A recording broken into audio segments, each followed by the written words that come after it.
Alors justement, est-ce que le contrôle des patrimoines des élus et des ministres est suffisant? Quels sont les garde-fous censés éviter les scandales? On va écouter les explications de Benjamin Dard et de Nicado. Pas moins de 4 organes surveillent le patrimoine des élus, avec leurs moyens et leurs limites. Premier filtre, le ministre du Budget.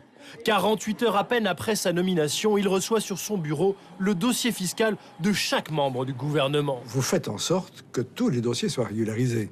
Parce que vous vous rendez bien compte que le gouvernement auquel vous appartenez risque d'être fragilisé par la difficulté fiscale qui peut survenir chez un des ministres. Bon, ce que j'ai connu, par exemple, ce sont des évaluations d'ISF qui étaient insuffisantes pour leur propre logement. C'était éventuellement des arriérés d'impôts qui n'avaient pas été payés. Après cette première vérification, en cas de soupçon, les dossiers atterrissent ici, à la Direction nationale de vérification des situations fiscales.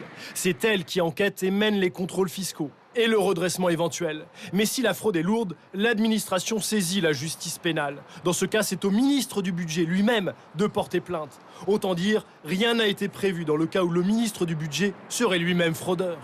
Troisième institution, la Commission pour la transparence financière de la vie politique. Dans son radar, le patrimoine de 6000 personnalités de la République, élus et dirigeants de groupes publics. Elle vérifie à partir de leurs déclarations s'il y a eu enrichissement inexpliqué entre le début et la fin de leur fonction. En 25 ans, seulement 12 dossiers transmis à la justice et aucune condamnation. Dernier acteur, le déontologue, créé en novembre dernier pour prévenir d'éventuels conflits d'intérêts chez les parlementaires.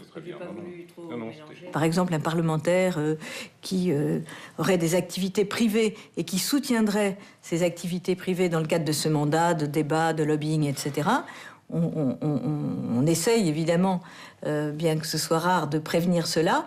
François Hollande a promis une loi. Le patrimoine des ministres et des élus sera désormais public et contrôlé. Par qui et comment? C'est toute la question. Et regardez quelques titres de la presse de demain avec